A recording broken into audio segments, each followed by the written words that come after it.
Hello everyone welcome back to our YouTube channel Badal sir classes. So आज start कर जाऊँ कौन ना नवम श्रेणी हॉलीडे होमवर्क निमंते जो साहित्यर जो पार्ट छाड़ी जाइली एक नंबर अलरेडी मुझे सारी जोटा कि वंदे उत्कल जननी वाक्यर समस्त प्रश्न उत्तर बाकी जो नेक्स्ट जो क्वेश्चन रहा आम ये वीडियो डिस्कसन करवा। जी पार्ट 1 वीडियो न देखिच प्लेलिस्ट रे वीडियो जाए देखिपर यहाँ संपूर्ण भाव में पार्ट 2 जोटा कि 2 नंबर स्टार्ट हो क्लीयर। सो देख 2 नंबर क्वेश्चन कौच तुम व्याकरण बही शब्द गठन पाठर समस्त प्रश्नर उत्तर टी दब। ओके प्रथम हूँ कौन देख शब्द क्या कहती प्रथम प्रश्न वाक्य गठन ना एक बा एकाधिक वर्णर मिलन जितेबले किसी अर्थ प्रकाश करे सेतेबले ताहा शब्द पदवाच्य होता है। अर्थात एक बा एकाधिक वर्ण मिलित होई कौनसी अर्थ प्रकाश करुथिले ताहाको शब्द बोली कहुए। ता पूर्व जो मैंने भी नुआ अच्छा प्लीज चैनल को सब्सक्राइब कर रखु जहाँफल सब सब्जेक्टर प्रश्नपत्र पाइपर। नेक्स्ट कौन 2 नंबर क्वेश्चन कौन शब्द केते प्रकार और कौन कौन उत्तर लिखिए। शब्द साधारणतः 3 प्रकार शब्द हूँ साधारणतः 3 प्रकार सेगुड़िक है तत्सम तद्भव और देशज तत्सम तद्भव और देशज। 3 नंबर क्वेश्चन कौन नई शब्दटी क्यों मूल शब्द उत्पन्न होती नई शब्दटी नदी मूल शब्द उत्पन्न होती नई शब्दटी नदी मूल शब्द उत्पन्न होती। 4 नंबर क्वेश्चन जी गधर तत्सम रूपटी कौन अटे गधर तत्सम रूपटी कौन अटे ना गधर तत्सम रूपटी हूँ गदर्भ गधर तत्सम रूपटी हूँ गदर्भ। 5 नंबर क्वेश्चन जी द्राविड़ भाषा आम भाषा को आसीथिबा 2टी शब्दर नाम लेख द्राविड़ भाषा आम भाषा को आसीथिबा 2टी शब्दर नाम लेख गोटे हूँ आरिसा आ गोटे हूँ कौन एंडुरी आरिसा गोटे एंडुरी गोटे। 6 नंबर क्वेश्चन अकल शब्दटी क्यों भाषा आम भाषा को आसी अकल शब्दटी क्यों भाषा आम भाषा को आसी ना अकल शब्दटी जावनिक भाषा आम भाषा को आसी क्लीयर। एबे आलोचना करिबा 7 नंबर क्वेश्चन आम भाषा रे प्रचलित होउतिबा 5टी इंग्राजी शब्दर नाम को आम भाषा रे प्रचलित होउतिबा 5टी इंग्राजी भाषार नाम table bench pencil doctor hospital clear.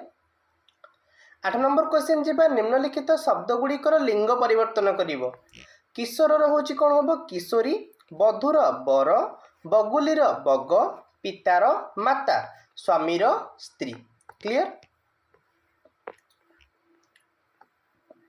9 number question जी वचनर संज्ञा निरूपण कर वचनर संज्ञा निरूपण कर ना जो व्यक्ति बा वस्तुर संख्या जना पड़ी थाए जो वस्तु बा व्यक्तिर संख्या जना पड़ी थाए ताहाको वचन बोली कहुए। 10 नंबर क्वेश्चन जी पुत पुत मध्य थिबा पार्थक्य लेख देख प्रथम पुत हूँ पर हसुकार त पुतर अर्थ हूँ पुत्र बा पुओ एवं पर दीर्घकार त पुतर अर्थ हूँ पवित्र क्लीयर। 11 नंबर क्वेश्चन जी कृपणर विपरीतार्थ शब्द कृपणर विपरीत बोधक शब्द बदन्य। नेक्स्ट हूँ निजंत जंत मध्य कौन प्रभेद अच्छी लेख निजन धातु प्रथम लिखा निजन धातु विषय ना मूल धातु सहित निज प्रत्यय जोग करा गढ़ा जाऊा धातु को निजन धातु बोली कहुए यथा मूल धातु युक्त निज निजन धातु एग्जांपल स्ता युक्त अणिज स्तापी पड़ युक्त अणिज पाठी।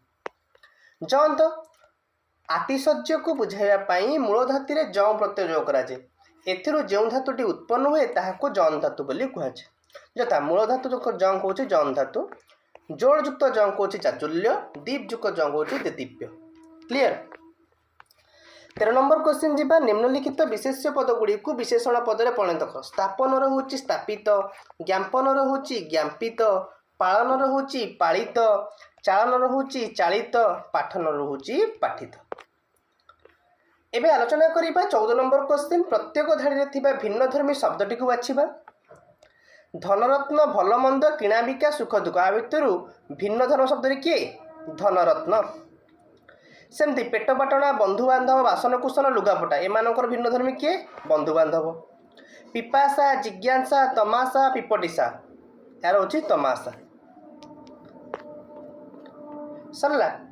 एबे आलोचना करिबा तुम व्याकरण बहिर शब्द गठन पाठर समस्त प्रश्न उत्तर प्रस्तुत कर सरला यहाँ एबे लिखिबा रचना लेख जोटा कि ग्रीष्म ऋतु विषय प्रथम उपक्रम लिखिबो समय निरूपण लिखिबो प्रकृति पर्वपर्वाणी जनजीवन उपरे प्रभाव जनसचेतनता उपसंहार विषय लिखिबो रचना जोटा कि हमर ग्रीष्म ऋतु ତା ପୂର୍ବରୁ ଜଲ୍ଦି ଜଲ୍ଦି ପିଲାମାନେ ଚ୍ୟାନେଲକୁ ସବସ୍କ୍ରାଇବ୍ କରିନିଅ, ଯାହାଫଳରେ ସବୁ ସବଜେକ୍ଟର ପ୍ରଶ୍ନପତ୍ର ପାଇପାରିବ। ପ୍ରଥମେ ଆଲୋଚନା କରିବା ଉପକ୍ରମ ଗ୍ରୀଷ୍ମ ଋତୁର। ବର୍ଷକ 12 ମାସ 6 ଋତୁ, ସବୁଠାରୁ ଆଦ୍ୟ ଋତୁ ହେଲା ଗ୍ରୀଷ୍ମ ଋତୁ। ସାଧାରଣ ଭାବେ ବୈଶାଖ ଓ ଜ୍ୟେଷ୍ଠ ମାସରେ ଗ୍ରୀଷ୍ମ ଋତୁ ଅନୁଭବ ହୋଇଥାଏ।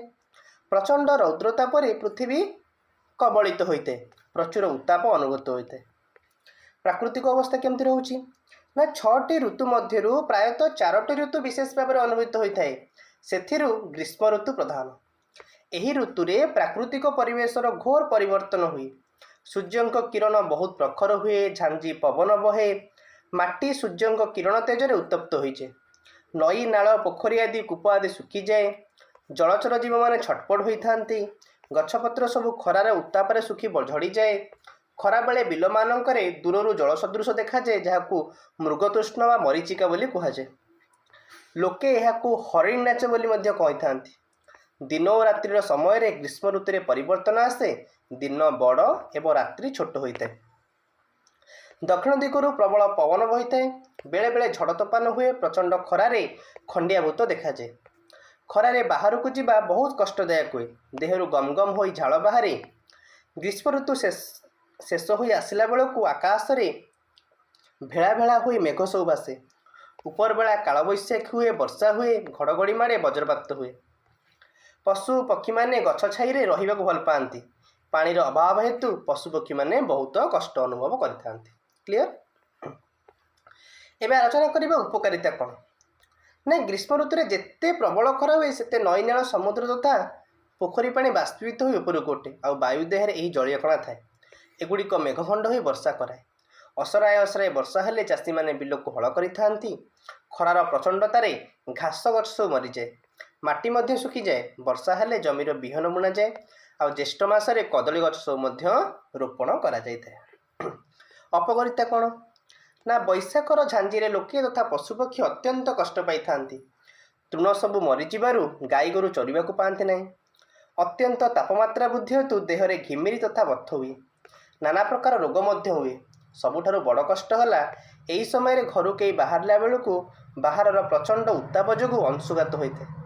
ଏଥିରେ ଲୋକଙ୍କର ବେଳେବେଳେ ମୃତ୍ୟୁ ହୋଇଯାଏ, ଆଉ ଚାରିଆଡ଼େ ପାଣିର ଘୋର ଅଭାବଟି ଦେଖାଯାଇଥାଏ। ଫଳ ଫୁଲ କିଭଳି ହୋଇଥାଏ ନା ଗ୍ରୀଷ୍ମ ଋତୁରେ ବିଭିନ୍ନ ଫୁଲ ଫଳ ହୋଇଥାଏ। ଫୁଲ ମଧ୍ୟରେ ପଦ୍ମ, ମଧୁମାଳତୀ, ହେନା, ମଲ୍ଲୀ, ବଉଳ, ନାଗେଶ୍ୱର ଇତ୍ୟାଦି ଫୁଟିଥାଏ। ଏହି ସମୟରେ ଲିଚୁ, ଆମ୍ବ, ପଣସ, ଫୁଟିକାକୁଡ଼ି ଫଳ ହୋଇଥାଏ। ତାଳସଜ ମଧ୍ୟ ଏହି ସମୟରେ ମିଳେ। ଗ୍ରୀଷ୍ମ ଋତୁରେ ବିଭିନ୍ନ ପନିପରିବା ଯେପରିକି ବାଇଗଣ, କଲରା, ଜହ୍ନି, ଭେଣ୍ଡି, ଲେଉଟିଆ, ପୋଇ ପ୍ରଭୃତି ପନିପରିବା ଆଦି ଏହି ସମୟରେ ମିଳେ। ଚାଷୀମାନେ ଜୟା, ରତ୍ନା ଆଦି ଡାଳୁଅ ଧାନ ଏହି ସମୟରେ ଅମଳ କରନ୍ତି। ପର୍ବପର୍ବାଣି ଦେଖିବା। ଗ୍ରୀଷ୍ମ ଋତୁରେ ବିଭିନ୍ନ ପର୍ବପର୍ବାଣି ପାଳିତ ହୋଇଥାଏ। ପଣା ସଂକ୍ରାନ୍ତି, ଅକ୍ଷୟ ତୃତୀୟା, ସାବିତ୍ରୀ ବ୍ରତ, ରଜ ସଂକ୍ରାନ୍ତି, ଚନ୍ଦନ ଯାତ୍ରା, ସ୍ନାନ ପୂର୍ଣ୍ଣିମା ଆଦି ପର୍ବପର୍ବାଣି ଏହି ସମୟରେ ଲୋକେ ପାଳନ କରିଥାନ୍ତି। ଶେଷ କଥା ଦେଖିବା। ପ୍ରତ୍ୟେକ ବର୍ଷ ଧୀରେ ଧୀରେ ଗ୍ରୀଷ୍ମ ଋତୁରେ ତାପମାତ୍ରା ବଢ଼ିବାରେ ଲାଗୁଛି। ଏହାର କାରଣ ହେଉଛି ଜଙ୍ଗଲ ହ୍ରାସ, ଅବିଚାରିତ ଭାବେ ବୃକ୍ଷଛେଦନ, ବାୟୁମଣ୍ଡଳରେ ଅଙ୍ଗାରକାମ୍ଳ ଗ୍ୟାସର ବୃଦ୍ଧି ଆଦି। ସବୁଜ ଗୃହର ପ୍ରଭାବ ପଡ଼ୁଛି ପୃଥିବୀ ଉପରେ। ଏହି ଋତୁର ଅନେକ ଅପକାର ଥିଲେ ମଧ୍ୟ ଏହି ଋତୁ କିଛି ଉପକାର ମଧ୍ୟ ମଣିଷର କରୁଛି। ଏହି ଋତୁରେ ନଦୀ, ନାଳ ପ୍ରଭୃତି ଜଳକଣା ବାଷ୍ପ ଆକାରରେ ଆକାଶକୁ ଯାଇ ବର୍ଷା ହୋଇଥାଏ। ଗ୍ରୀଷ୍ମ ଋତୁ ଅତ୍ୟନ୍ତ କଷ୍ଟଦାୟକ, ପରନ୍ତୁ ଏହି ଋତୁ ପ୍ରଭାବରୁ ପରବର୍ତ୍ତୀ ସମୟରେ ବର୍ଷା ହେଉଥିବାରୁ ଏହା ଧରଣୀବାସୀଙ୍କ ପାଇଁ ମଙ୍ଗଳଦାୟକ ମଧ୍ୟ ହୋଇଥାଏ। କ୍ଲିଅର? ତାପରେ ଆଲୋଚନା କରିବା ତୁମ ଅଞ୍ଚଳରେ ବାରମ୍ବାର ବିଦ୍ୟୁତ କାଟ ହେଉଥିବାରୁ ତାର ପ୍ରତିକାର ନିମନ୍ତେ ସମ୍ପୃକ୍ତ ଅଧିକାରୀଙ୍କ ନିକଟକୁ ଦରଖାସ୍ତ ଲେଖ। ତୁମ ଅଞ୍ଚଳରେ ବାରମ୍ବାର ବିଦ୍ୟୁତ କାଟ ହେଉଛି, ତେଣୁ ସମ୍ପୃକ୍ତ ଅଧିକାରୀଙ୍କ ନିକଟକୁ ଦରଖାସ୍ତଟି ଲେଖ। ଦେଖ କିଭଳି ଭାବେ ଲେଖିବ ନା ମାନନୀୟ ଶ୍ରୀଯୁକ୍ତ ନିର୍ବାହୀ ଯନ୍ତ୍ରୀ ବିଦ୍ୟୁତ ବିଭାଗ ବାରିପଦା ମହୋଦୟସୁ ବିଷୟ ବିଦ୍ୟୁତ କାଟର ପ୍ରତିକାର ନିମନ୍ତେ ନିବେଦନ। ମହାଶୟ, ଆମେ ମୟୂରଭଞ୍ଜ ଜିଲ୍ଲାର ପୋଡ଼ାଡିହା ଗ୍ରାମର ଗ୍ରାମବାସୀ ବୃନ୍ଦ ବିନୀତ ଭାବେ ଆପଣଙ୍କ କୃପାଦୃଷ୍ଟି ଆକର୍ଷଣ ନିମିତ୍ତ ଆବେଦନ କରୁଅଛୁ। ଦୀର୍ଘ 30 ବର୍ଷ ଆଗରୁ ଆମ୍ଭ ଗ୍ରାମରେ ବିଦ୍ୟୁତ ସଂଯୋଗ କରାଯାଇଥିଲା। ଆମ୍ଭେମାନେ ବିଜୁଳି ଶକ୍ତିକୁ ଉପଯୋଗ କରି ଚଳୁଥିଲୁ ଏବଂ ଦୈନନ୍ଦିନ ଜୀବନର ପ୍ରତ୍ୟେକ କାର୍ଯ୍ୟରେ ବିଜୁଳି ଶକ୍ତି ଉପରେ ନିର୍ଭର କରି ଆସୁଅଛୁ। କିନ୍ତୁ ଦୁଃଖ ଓ ପରିତାପର ବିଷୟ ଏହିକି ଯେ ପ୍ରାୟ 2 ସପ୍ତାହ ହେଲା ଘନ ଘନ ବିଦ୍ୟୁତ କାଟ କରାଯାଉଛି। ଛାତ୍ରଛାତ୍ରୀ ମାନେ ସନ୍ଧ୍ୟାରେ ପାଠ ପଢ଼ି କରିପାରୁନାହାନ୍ତି। ବିନା ଆଲୋକରେ ବୁଢ଼ାବୁଢ଼ୀ ଓ ରୋଗୀମାନେ ନାନା ଅସୁବିଧା ଭୋଗ କରୁଛନ୍ତି। ଏହି ଅଘୋଷିତ ବିଦ୍ୟୁତ୍ କାଟର କାରଣ ସମ୍ପର୍କରେ ବି କେବେ ହେଲେ ଆମ ଗ୍ରାମବାସୀମାନଙ୍କୁ ଅବଗତ କରାଯାଇ ନାହିଁ। ଫଳରେ ବିଜୁଳି ବିଭାଗ ସାଧାରଣ ଜନତାଙ୍କର ଆସ୍ଥା ହରାଇବାକୁ ବସିଲାଣି। ଏଣୁ ବିନୀତ ଅନୁରୋଧ କରୁ କି ଆପଣ ସହୃଦୟ ହୋଇ ପ୍ରକୃତ ଘଟଣାର ସତ୍ୟତା ଉପଲବ୍ଧ କରି ଆମ୍ଭ ଗ୍ରାମରେ ହେଉଥିବା ବିଦ୍ୟୁତ୍ କାଟର ପ୍ରତିକାରର ସୁବ୍ୟବସ୍ଥା କରାଇଲେ ଆମ୍ଭେମାନେ ଚିରଋଣୀ ହୋଇ ରହିବୁ। ଇତି ଆପଣଙ୍କର ବିଶ୍ୱସ୍ତ ପୋଡ଼ାଢିଅ ଗ୍ରାମର ଗ୍ରାମବାସୀ ବୃନ୍ଦ। ଶ୍ରୀ ଆଦିତ୍ୟ ନାରାୟଣ ନାୟକ, ଶ୍ରୀ ଅକ୍ଷୟ କୁମାର ବାରିକ କିଛି ନାଁ ଲେଖିଦେବ ତୁମର ଗ୍ରାମବାସୀଙ୍କର, ଗାଁ ଆଉ ତାରିଖ ପକାଇଦେବ। କ୍ଲିଅର? ପ୍ରାପ୍ତେଷୁ ଶ୍ରୀଯୁକ୍ତ ନିର୍ବାହୀ ଯନ୍ତ୍ରୀ ମହୋଦୟ ବିଦ୍ୟୁତ୍ ବିଭାଗ, ତମ ଯାହା ଅଞ୍ଚଳ ନାଁ ଲେଖିବ ଏଠି। କ୍ଲିଅର? ନେକ୍ସଟ କ୍ୱେଶ୍ଚିନ୍ କହୁଛି 5 ନମ୍ବର କ୍ୱେଶ୍ଚିନ୍ କହୁଛି କାନ୍ତକବି ଲକ୍ଷ୍ମୀକାନ୍ତଙ୍କର ସମସାମୟିକ କବିମାନଙ୍କର ଏକ ସାରଣୀ ପ୍ରସ୍ତୁତ କର। କାନ୍ତକବି ଲକ୍ଷ୍ମୀକାନ୍ତଙ୍କର ସମସାମୟିକ କବିମାନଙ୍କର ନାମ ହେଉଛି, ପ୍ରଥମ ହେଉଛି ଗୋପାଳକୃଷ୍ଣ ରଥ ଗୋଟେ ଲେଖିବ, ସଚ୍ଚିଦାନନ୍ଦ ରାଉତରାୟ, ସୀତାକାନ୍ତ ମହାପାତ୍ର, ରମାକାନ୍ତ ରଥ, ପ୍ରତିଭା ରାୟ, ମନୋଜ ଦାସ, ନିତ୍ୟାନନ୍ଦ ମହାପାତ୍ର, କୁଞ୍ଜ ବିହାରୀ ଦାସ। କ୍ଲିଅର? ତାପରେ ଯିବା ପ୍ରତ୍ୟେକ ଦିନ ଖବରକାଗଜରୁ ଭୋଟର ସଚେତନତା ସମ୍ବନ୍ଧରେ 10 ଧାଡ଼ିର ବିବରଣୀ ସଂଗ୍ରହ କର। ନା ପ୍ରାର୍ଥୀମାନଙ୍କୁ ଭୋଟ ଦେବା ପୂର୍ବରୁ ସେମାନଙ୍କ ବିଷୟରେ ଜାଣି ଉଚିତ ପ୍ରାର୍ଥୀଙ୍କୁ ଭୋଟ ଦିଅନ୍ତୁ।